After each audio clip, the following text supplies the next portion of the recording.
Things American schools taught us that turned out to be wrong. Number 1. Columbus discovered America. He never set foot on North American soil. He landed in the Bahamas, visited Cuba, visited Hispaniola, and died still believing he had sailed all the way to Asia. Leif Erikson reached North America 500 years before Columbus ever left port.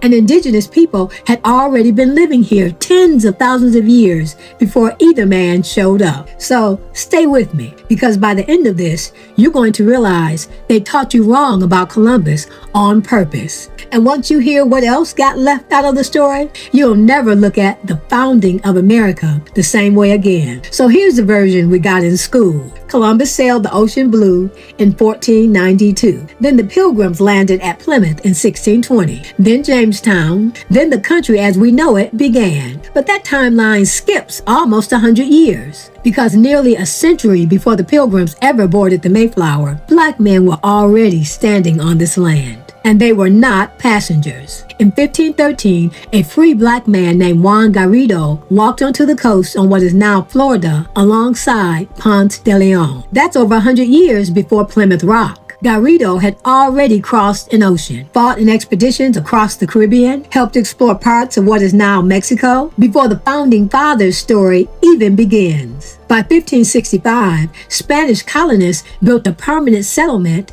in St. Augustine, Florida. Free and enslaved black Americans were a part of that settlement from the very beginning. That is 42 years before Jamestown, 55 years before Plymouth. St. Augustine is the oldest continuously occupied European settlement in what is now the United States, and foundational black Americans were there for it. Decades before the story most of us were handed even starts. So this was never just about Columbus getting it wrong. It is about a pattern. Leave out the real timeline, simplify the story, start it wherever it's easiest to explain. But once you leave out the beginning, you leave out the people who were there for it. Foundational black Americans were not written into this country's origin story after the fact. Because the odds are your ancestors were here before this country even was named America. And they were the foundation who built America. So unless you know you're an African, you're a foundational black American, whether you like it or not. If you want to go deeper and learn more about foundational black American legacy, I want to invite you to join our private community called The Porch. For generations, The Porch has been where we as a people shared stories, looked out for each other, and passed down what mattered.